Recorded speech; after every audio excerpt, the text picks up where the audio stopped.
ধলাই নদীর বুক জুড়ে সাদা পাথরের আস্তরণ, চারপাশে সবুজ পাহাড় আর মেঘের কোমল ছোঁয়া। ভোলাগঞ্জ একসময় ছিল প্রকৃতির কবিতায় লেখা এক স্বপ্নরাজ্য। সেই দিক থেকে সাদা পাথর ও জাফলং সিলেটের প্রধান দুই পর্যটন কেন্দ্র।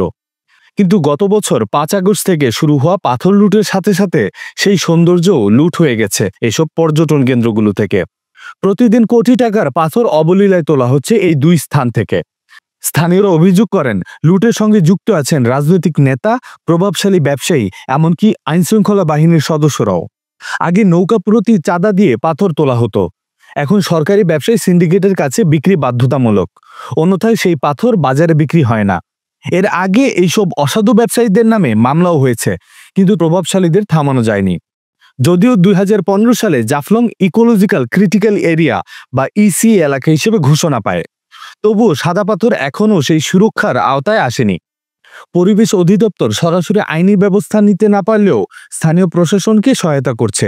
তবে এ ব্যাপারে বেলা সিলেটের সমন্বয়ক গণমাধ্যমকে বলেন, প্রশাসনকে আমি সাদা পাথর রক্ষায় ব্যর্থ বলবো না। ব্যর্থ তারা তখনই হতো যখন চেষ্টা করত, সাদা পাথর রক্ষায় তো তারা কখনো চেষ্টাই করেনি। প্রশাসনের উদাসীনতাই সাদা পাথরের জন্য কাল হয়েছে, অথচ 1 বছর আগেও সাদা পাথরে কেউ হাত দেওয়ার সাহস পায়নি। জাফলং প্রসঙ্গে তিনি বলেন, পাথর লুটপাটে কারা জড়িত সবাই জানে, তাদের বিরুদ্ধে প্রশাসন কেন কঠোর হয় না সেটাও সবার জানা। তবে জেলা প্রশাসক মোহাম্মদ শের মাহবুব মুরাদ বলেন, সাদা পাথর রক্ষায় আমরা নিয়মিত অভিযান পরিচালনা করছি, কিন্তু কোনোভাবেই পাথর লুট বন্ধ হচ্ছে না।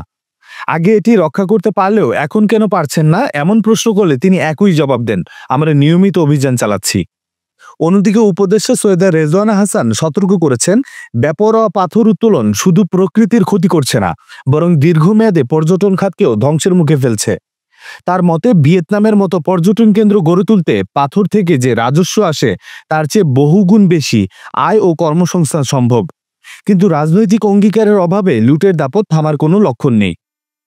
রাকিব বিন কুদ্দুস, খবরওয়ালা।